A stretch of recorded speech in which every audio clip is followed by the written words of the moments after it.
Hello மக்களே, அனைவருக்கும் வணக்கம். இன்றைக்கி நம்ம ஜாபலட் சேனலில் எதை பற்றி பார்க்க போகிறோம் அப்படின்னு பார்த்திங்கன்னா, நம்ம தமிழக அரசு தலைமை மருத்துவமனையிலேருந்து ஒரு மாபெரும் வேலைவாய்ப்புக்கான புதிய நோட்டிஃபிகேஷனை அஃபிஷியலாக ரிலீஸ் பண்ணியிருக்காங்க. அதை பற்றின முழு தகவலையும் தான் இந்த வீடியோவில் நம்ம பார்க்க போகிறோம். ஸ்கிப்பை நம்ம ஃபுல்லாக பாருங்கள், அப்போ தான் முழுமையான தகவலை உங்களால் தெரிஞ்சுக்க முடியும். கல்வி தகுதியை பொறுத்த வரைக்கும் மினிமம் உங்களுக்கு எழுத படிக்க தெரிஞ்சதுலேருந்து 8th 10th 12th அதே மாதிரி பார்த்திங்கன்னா டிப்ளமோ, டிகிரி, யூஜி, பிஜி வரைக்கும் படிச்சிருக்கோங்க இந்த ரோலுக்கு நீங்கள் அப்ளை பண்ணிக்கலாம். மொத்தம் பார்த்திங்கன்னா ஒரு 8 விதமான பதவிகள் இருக்கிறதா அஃபிஷியல் அனௌன்ஸ்மெண்ட் கொடுத்துருக்காங்க. இந்த வேலைவாய்ப்புக்கான வயது வரம்பு நீங்கள் 18 வயது பூர்த்தி அடைந்தால் போதும். இந்த வேலைவாய்ப்புக்கு நீங்கள் அப்ளை பண்ணுறதுக்கு எலிஜிபிள். எந்த அஃபிஷியலாக இவ்வளோ ஏஜ் மேக்ஸிமம் ஏஜ் லிமிட் அவங்க என்னென்னு கொடுக்கல. அதே மாதிரி இந்த வேலைவாய்ப்பை பொறுத்த வரைக்கும் எந்த ஒரு தேர்வோ அல்லது தேர்வுக்கான கட்டணமும் கிடையாது. முழுக்க நேர்காணல் மூலிமா மட்டும்தான் தேர்ந்தெடுக்க போகிறதா அஃபிஷியலாகவே சொல்லியிருக்காங்க. ஸோ எக்ஸாமினேஷன் கிடையாது, இன்டர்வியூ மட்டும்தான். அந்த இன்டர்வியூவில் ஷார்ட்லிஸ்ட் ஆகிட்டிங்க அப்படின்னா தலைமை மருத்துவமனையில் வேலைவாய்ப்புக்கு நீங்கள் சேர்ந்துடலாம். இந்த வேலைவாய்ப்புக்கான மாத ஊதியம் மினிமம் அப்படின்னா 13,000லேருந்து மேக்ஸிமம் 40,000 வரைக்கும் உங்களுக்கான மாத சம்பளம் வழங்குறதா சொல்லியிருக்காங்க.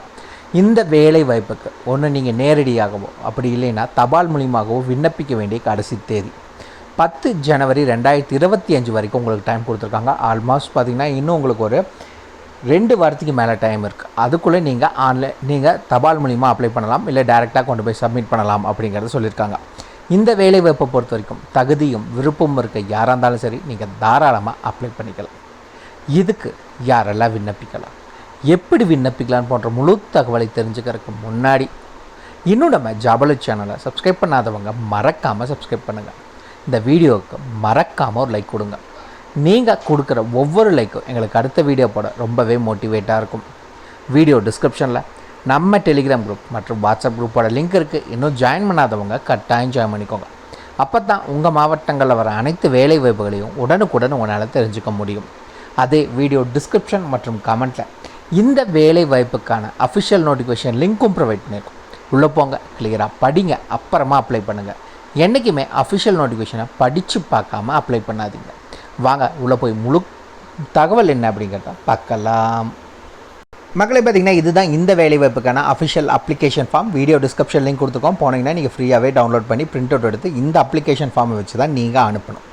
இந்த இடத்துல ஃபஸ்ட் எடுத்தோன்னே ரீசன்ட் பாஸ்போர்ட் சைஸ் ஃபோட்டோ, உங்களுடைய கடைசி 3 மாதத்துக்குள்ள எடுத்த புது ஃபோட்டோவாக இருக்கணும். அதை இந்த இடத்துல ஒட்டிக்கோங்க. ஃபஸ்ட் எடுத்தோன்னே இந்த இடத்துல விண்ணப்பதாரர் விண்ணப்பிக்கும் பணியின் பெயர், நீங்கள் என்ன வேலை வாய்ப்புக்கு அப்ளை பண்ண போகிறீங்களோ அந்த நேம் என்ன, அந்த வேலையோட பெயர் என்னங்கிறத மேலே மென்ஷன் பண்ணிக்கோங்க. அதுக்கடுத்து என்ன சொல்லிங்கன்னா விண்ணப்பதாரரின் பெயர், யார் அப்ளை பண்ண போகிறீங்களோ அவங்களோட பெயர் என்ன அப்படிங்கிறத மென்ஷன் பண்ணணும். இரண்டாவது தகப்பனார், அவங்களுடைய விண்ணப்பதாரோடைய தகப்பனார் பெயர் என்ன அப்படிங்கிற டீட்டெயில்ஸை இதில் மென்ஷன் பண்ணிக்கோங்க. மூணாவது பிறந்த தேதி மற்றும் வயது ரெண்டையுமே அதில் மென்ஷன் பண்ணணும். Date of birth and age என்ன அப்படிங்கிறத மறக்காமல் மென்ஷன் பண்ணிக்கோங்க. நான்காவது கல்வி தகுதி, நீங்கள் என்ன படிச்சிருக்கீங்க அப்படிங்கிற டீட்டெயில்ஸ் என்ன அப்படிங்கிறத மென்ஷன் பண்ணிக்கோங்க. இதில் யூஜி பிஜி படிச்சிருக்கீங்க அப்படின்னா, இல்லை இதில் பார்த்தீங்கன்னா நீங்கள் எழுத படிக்க தெரிஞ்சிருந்தாலும் அந்த வேலை வாய்ப்பும் இதில் இருக்குது. நீங்கள் என்னவோ அது என்ன அப்படிங்கிறது இங்கே மென்ஷன் பண்ணிக்கோங்க. அண்ட் தென் பார்த்தீங்கன்னா சாதி சான்றிதழ் அதை வைக்கணும், என்ன சாதி அப்படிங்கிறதையும் மென்ஷன் பண்ணிக்கோங்க. ஏழாவது ஆதார் எண், உங்களுடைய ஆதார் கார்டில் இருக்க அந்த நம்பர் என்ன அப்படிங்கிற டீட்டெயில்ஸும் இதில் மென்ஷன் பண்ணிக்கோங்க. அந்த என்ன அப்படின்னு பார்த்தீங்கன்னா கைபேசி மற்றும் மின்னஞ்சல் முகவரி, உங்களுடைய ஃபோன் நம்பர் மறக்காமல் ஃபோன் நம்பரை மென்ஷன் பண்ணிக்கோங்க. ஒரு நம்பர் தான் இருக்குன்னா வீட்டில் இருக்கவங்க இன்னொரு நம்பரையும் மென்ஷன் பண்ணிக்கோங்க. இல்லை உங்கள்கிட்டே 2 நம்பர் இருக்குன்னா 2 நம்பரையும் மென்ஷன் பண்ணுங்கள். மேபி ஒரு நம்பருக்கு ரீச் பண்ண முடியலன்னா இன்னொரு நம்பருக்காவது கால் பண்ணுவாங்க, அந்த ரீசனுக்காக. கூடவே பார்த்தீங்கன்னா மின்னஞ்சல் முகவரி அதையும் மறக்காமல் மென்ஷன் பண்ணுங்கள். மேபி மொபைல் நம்பர் சுவிட்ச் ஆஃபாக இருக்குங்கிற சூழ்நிலையில் அவங்க இமெயில் ஐடிக்கு மெயிலும் கூட பண்ணலாம். ஸோ அந்த இதுக்காக உங்களுடைய இமெயில் ஐடி என்னங்கிறதையும் மென்ஷன் பண்ணிக்கோங்க. அண்ட் தென் முன் அனுபவம் ஏதேனும் இருந்துச்சுன்னா அதுக்கான டீட்டெயில்ஸ் என்ன அப்படிங்கிறத மென்ஷன் பண்ணுங்கள். நீங்கள் மென்ஷன் பண்ணுறீங்க அப்படின்னா கம்பல்சரி அதுக்கான ப்ரூஃபுங்கிறது வேணும். ஸோ மென்ஷன் பண்ணுறீங்க அப்படின்னா அதுக்கான ப்ரூஃப் வைங்க. இல்லை எங்கிட்ட ப்ரூஃப் எல்லாம் இல்லை அப்படின்னா நீங்கள் அதை மென்ஷன் பண்ணாதீங்க. தற்காலிக முகவரி, நீங்கள் இப்போ இருக்க கரண்ட் அட்ரஸ் என்ன அப்படிங்கிறத மென்ஷன் பண்ணணும். Door number, street name, area name, district, taluk, pincode எல்லா டீட்டெயில்ஸும் கிளியராக மென்ஷன் பண்ணிக்கோங்க. அட்ரஸ் ப்ரூஃபும் நீங்கள் வைக்கணும். அண்ட் தென் பார்த்திங்கன்னா நிரந்தர முகவரி, அது 2 முகவரி சேம் அப்படின்னா அது பிரச்சனை இல்லை, 2யுமே மென்ஷன் பண்ணிக்கோங்க. இல்லை வேறு நாங்கள் இப்போ இருக்கிற வேறு அட்ரஸ் பட் பர்மனெண்ட் அட்ரஸுங்கிறது எங்களுக்கு வேறு அப்படின்னா அது என்னவோ அது என்ன அப்படிங்கிறத மென்ஷன் பண்ணிக்கோங்க. அண்ட் தென் என்ன அப்படின்னு பார்த்திங்கன்னா இடம் மற்றும் தேதி, உங்கள் ஊர் பேரை இந்த இடத்துல கொடுங்க. இந்த இடத்துல மறக்காமல் என்றைக்கு அனுப்புகிறீங்களோ அந்த தேதி என்னங்கிறத மென்ஷன் பண்ணிடுங்க. இந்த இடத்துல விண்ணப்பதாரன் கையொப்பம், உங்களுடைய கையெழுத்தை போட்டு அனுப்பிச்சிக்கோங்க. அதுக்கடுத்து பார்த்திங்கன்னா விண்ணப்பதாரர் சமீபத்திய புகைப்படத்துடன் மேற்காணும் விண்ணப்ப படிவத்தை பூர்த்தி செய்து அத்துடன் சுய சான்றிதழ் சான்றிதழ் நகல் இணைக்கப்பட வேண்டும் சொல்லியிருக்காங்க. நேர்காணலின் போது அசல் ஆவணங்கள் சமர்ப்பிக்க வேண்டும். சரிங்களா? உங்களுக்கு இன்டர்வியூ நீங்கள் ஷார்ட்லிஸ்ட் ஆகி இன்டர்வியூக்கு உங்களுக்கு கால் ஃபார் பண்ணுறாங்கன்னா நீங்கள் போகிறப்போ ஒரிஜினல் டாக்குமெண்ட்ஸ் எடுத்துகிட்டு போகணும். இப்போ நீங்கள் சப்மிட் பண்ணுறது எல்லாமே பார்த்தீங்கன்னா நீங்கள் ஜெராக்ஸ் காப்பி மட்டும் சப்மிட் பண்ணால் போதும். எந்த ஒரு ஒரிஜினல்லையும் இது கூட வச்சு அனுப்பிச்சிடாதீங்க. சரி, வாங்க நோட்டிஃபிகேஷனை பற்றின முழு தகவல் என்னங்கிறத பார்க்கலாம். மகளே, பார்த்தீங்கன்னா இதுதான் இந்த வேலைவாய்ப்புக்கான official notification. Video description link கொடுத்துருக்கோம், மறக்காமல் செக் பண்ணிக்கோங்க.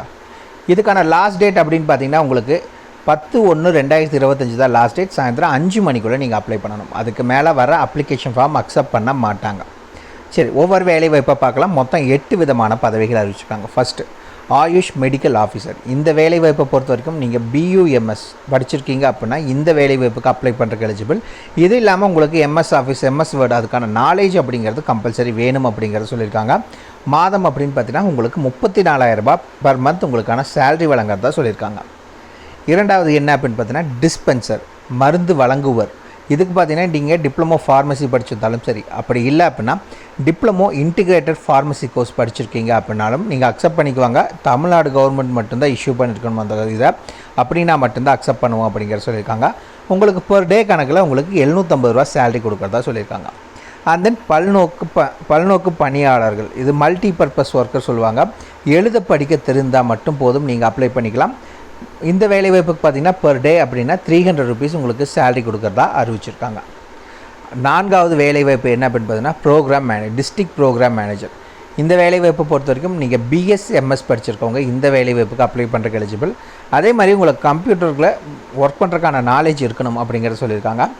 மாத சம்பளம் அப்படின்னு பார்த்தீங்கன்னா உங்களுக்கு 40,000 ரூபா வழங்குறதா அஃபிஷியலாக அனௌன்ஸ் பண்ணியிருக்காங்க.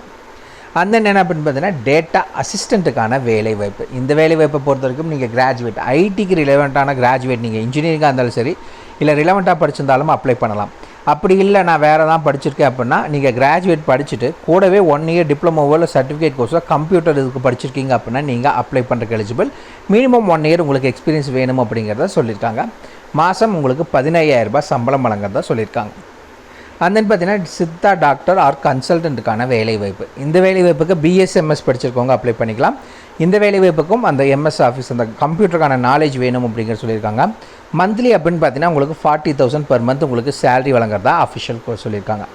அண்ட் தென் பார்த்தீங்கன்னா சிகிச்சை உதவியாளர் பெண், அதாவது தெரபிக் அசிஸ்டன்ட் ஃபீமேலுக்காக டிப்ளமோ நர்சிங் தெரபி படிச்சிருக்கவங்க அப்ளை பண்ணிக்கலாம். இதுவும் பார்த்தீங்கன்னா சர்டிஃபிகேட் கவர்மெண்ட் தமிழ்நாடு கவர்மெண்ட்டால் இஷ்யூ பண்ணதாக மட்டும்தான் அக்செப்ட் பண்ணிக்க சொல்லியிருக்காங்க. 15,000 ரூபாய் உங்களுக்கான சேலரி கொடுக்குறத சொல்லியிருக்காங்க. அண்ட் தென் பார்த்தீங்கன்னா நடமாடும் பழங்குடியினர் சித்த மருந்தகம். இந்த வேலைவாய்ப்புக்கு டிப்ளமோ ஃபார்மசி அப்படி இல்லை அப்படின்னா டிப்ளமோ இன்டிகிரேட்டட் ஃபார்மசி படிச்சிருக்கவங்க அப்ளை பண்ணிக்கலாம். பர் டே உங்களுக்கு 750 ருபீஸ் சேலரி கொடுக்குறதா அஃபிஷியல் அனௌன்ஸ்மெண்ட் கொடுத்துருக்காங்க. இந்த வேலைவாய்ப்பை பொறுத்த வரைக்கும் ஆல்ரெடி நம்ம அப்ளிகேஷன் ஃபார்ம் பார்த்துட்டோம். அது கூட உங்களுடைய எஜுகேஷன் சர்டிஃபிகேட், எக்ஸ்பீரியன்ஸ் ப்ரூஃப் அவங்க ஒரே வேலைவாய்ப்பு தான் கேட்டிருக்காங்க, எல்லா வேலைவாய்ப்புக்கும் கேட்கல. ஸோ இருந்துச்சுன்னா வைங்க. Address proof, ID proof, date of birth proof, community certificate இது எல்லாத்தையுமே வச்சு நீங்கள் அனுப்ப வேண்டிய முகவரி. இது கூட சுய ஒப்பமிட்ட சான்றிதழ்களுடன் நீங்கள் வச்சு அனுப்புகிற எல்லா டாக்குமெண்ட்ஸ்லையும் மறக்காமல் சிக்னேச்சர் போட்டுக்கணும். லாஸ்ட் டேட் அப்படின்னு பார்த்தீங்கன்னா 10/1/2025 சாயந்தரம் 5 மணிக்குள்ளே நேரடியாகவோ அல்லது தபால் மூலமாகவோ நீங்கள் சப்மிட் பண்ணணும். எந்த அட்ரஸ் அப்படின்னு பார்த்தீங்கன்னா இந்த இடத்துல கொடுத்துருக்காங்க. மாவட்ட நலசங்கம், மாவட்ட சித்த மருத்துவர் அலுவலகம், அரசு மருத்துவக் கல்லூரி மருத்துவமனை வளாகம், திண்டுக்கல் 624001. இந்த அட்ரஸுக்கு நீங்கள் 10/1/2025 அனுப்பணும். முழுக்க பார்த்தீங்கன்னா ஆல்மோஸ்ட் உங்களுக்கு ஒரு 3 வார டைம் இருக்குது. அதுக்குள்ளே நீங்கள் அப்ளை பண்ணிக்கோங்க. அவ்வளோதான் மக்களே. இதுக்கான ஃபுல் டீட்டெயில்ஸும் வீடியோ டிஸ்கிரிப்ஷன் லிங்க் கொடுத்துருக்கேன், மறக்காமல் செக் பண்ணிக்கோங்க. ஏதாவது டவுட் இருக்குன்னா கீழே கமெண்ட் பாக்ஸில் கமெண்ட் பண்ணுங்கள். உங்களை நாளைக்கு நான் வேறு ஒரு சூப்பரான வீடியோ மூலிமா சந்திக்கிறேன். மிக்க நன்றி.